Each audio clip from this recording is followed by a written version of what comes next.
Hi everyone, welcome to RS Academy. This is Sunil. ఈ video సెషన్లో మనం state కోసం చూసుకోబోతున్నాం. స్టేట్ అంటే ఏంటి, దాని meaning, definition and essential elements కోసం వన్ బై వన్ క్లియర్గా చూసుకోబోతున్నాం. అండ్ అలాగే కింద కామెంట్ సెక్షన్లోను అలాగే డిస్క్రిప్షన్లోను మీకు ఉపయోగపడే ఎన్నో ఇంపార్టెంట్ వీడియోస్ని మేమైతే డిస్ప్లే చేసామో లింక్స్, సో క్లిక్ చేసి చూడండి, అవి మీకు చాలా హెల్ప్ అవుతుంది. అండ్ అలాగే మీకు ఇంకేం టాపిక్స్ కావాలో కింద కామెంట్ సెక్షన్లో మెన్షన్ చేయండి.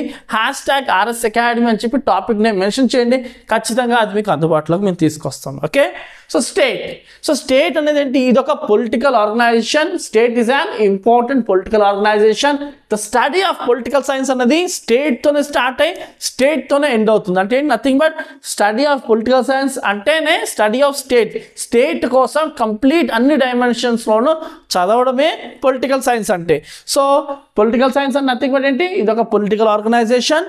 పొలిటికల్ సైన్స్ సబ్జెక్ట్ స్టేట్తో చదవడం మొదలుపెట్టి స్టేట్తోనే ఎండ్ అవుతుందంట. అసలు ఈ స్టేట్ అనే పదము మొట్టమొదటిగా ఎవరు వాడారంటే ఇటాలియన్ పొలిటికల్ మేకర్ అయిన మ్యాకియావెల్లి తను రాసిన బుక్ ద ప్రిన్స్ అనే బుక్లోని 16th centuryలో అతను రాయడం జరిగింది. ఆ బుక్లో ఫస్ట్ టైం స్టేట్ అనే వర్డ్ వాడడం జరిగింది. అసలు ఈ స్టేట్ అనే పదం ఎక్కడి నుంచి వచ్చింది అంటే సింపుల్గా is derived from a teutonic word status అనే పదం నుంచి వచ్చింది. స్టాటస్ టియోటోనిక్ వర్డ్ అంటే జర్మన్కి రిలేటెడ్ వర్డ్ అది. సో ఆ టియోటోనిక్ వర్డ్ అయిన స్టాటస్ దాని అర్థం ఏంటి, పొలిటికల్ ఆర్గనైజేషన్. అక్కడి నుంచి స్టేట్ అనే పదం పుట్టుకొచ్చింది.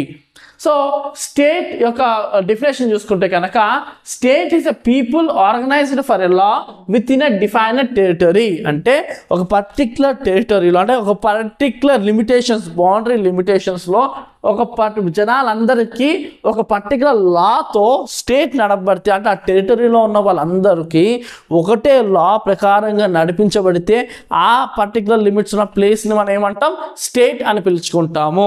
చూడండి ఒకసారి, state is a people organised for a law with in a defined territory. అంటే ఒక పర్టికులర్ బౌండరీస్లో వాళ్ళకంటే ఒక పర్టికులర్ లా పెట్టుకుని ఆ లా అనుగుణంగా ఒక జనాలు మొత్తం అక్కడ ఆ లిమిటేషన్లో జనాలందరూ అదే లా అనుగుణంగా నడిస్తే దాన్ని ఏమంటాం, ఆ లిమిటేషన్స్ ఉన్న ప్రాంతాన్ని స్టేట్ అని పిలుచుకుంటాము.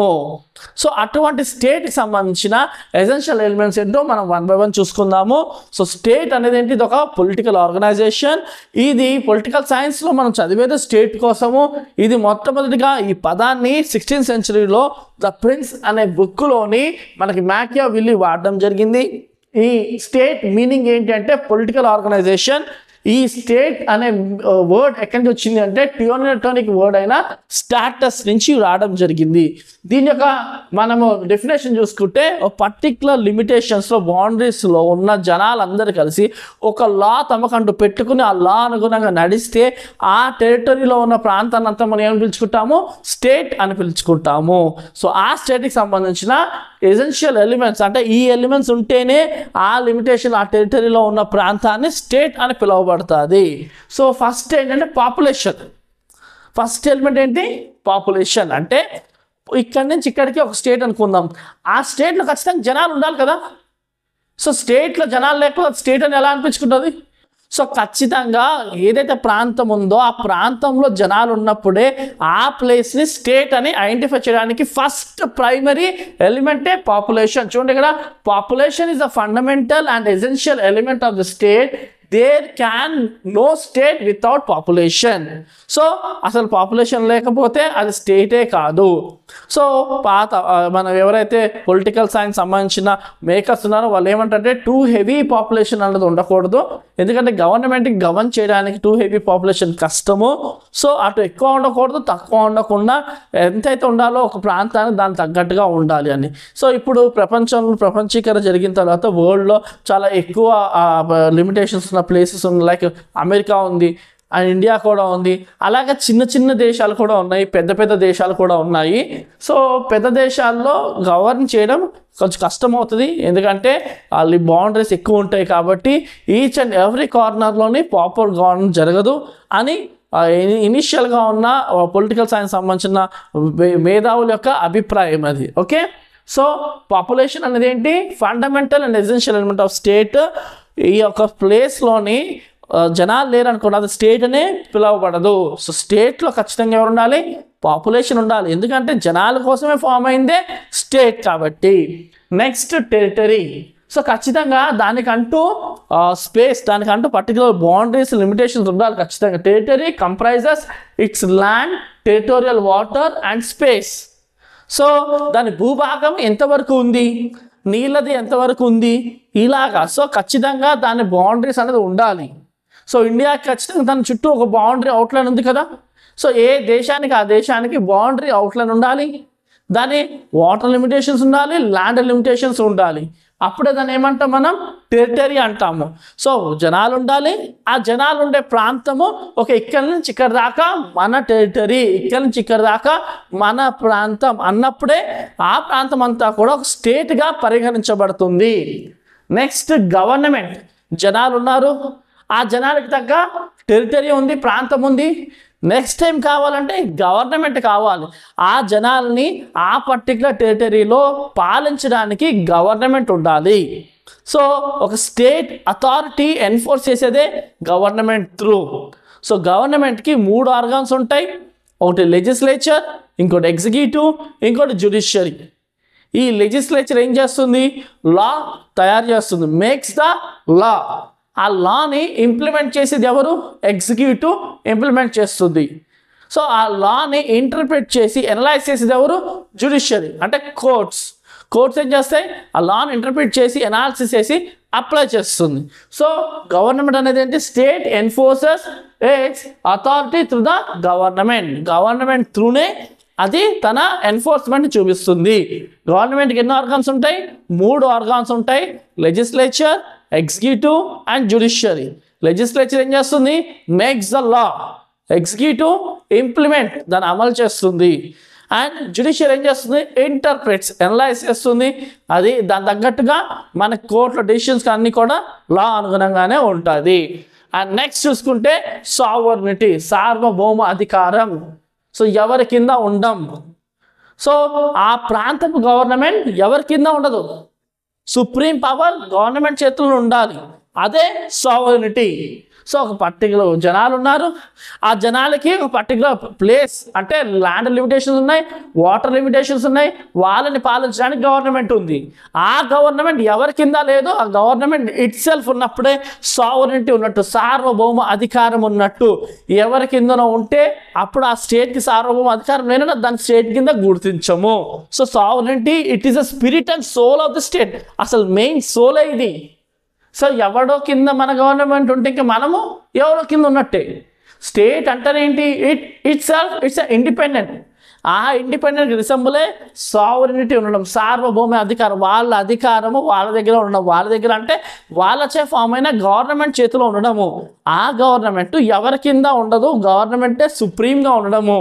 So it is the spirit and soul of the state. So అసలు సోలే, అసలు స్పిరిటే ఇది.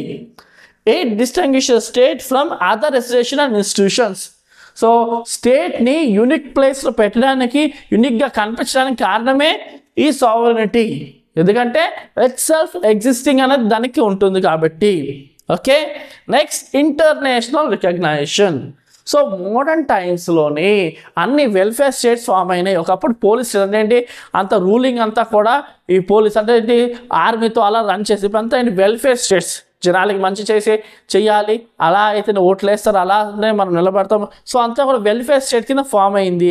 సో ఇప్పుడు అంతా మోడర్న్ సిస్టంలో ఏంటి అంతా కూడా సోవరెన్ స్టేట్స్ ఉన్నాయి. అండ్ ఈ స్టేట్స్ మిగతా స్టేట్స్ని గుర్తిస్తున్నాయి.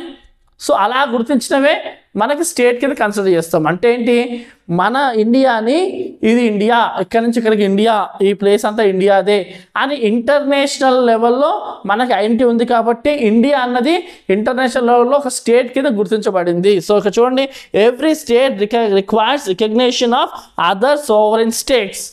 సో మిగతా సోవరెన్ స్టేట్స్ కూడా మనము సోవరెన్ స్టేట్, మనం సార్వభౌమ అధికారం కలిగిన ఒక స్టేట్ అని గుర్తించినప్పుడే మనల్ని స్టేట్ కింద కన్సిడరేషన్ చేస్తాము. అప్పుడే మన కరెన్సీ నడుస్తుంది. సో ఇక్కడ చూడండి, such recognition is rendered by some international organization like the UNO, united nation organization గుర్తిస్తుంది స్టేట్స్ని. సో అప్పుడు దానికి ఏంటి, ఇంటర్నేషనల్ లెవెల్ స్టాండర్డ్స్లో దానికి ఒక గుర్తింపు వచ్చినప్పుడే అది స్టేట్ కింద మొత్తం మిగతా దేశాలు కూడా కన్సిడర్ చేస్తాయి. ఓకే, సో స్టేట్కి ఏముండాలి? ఫస్ట్ పాపులేషన్, జనాలు ఉండాలి.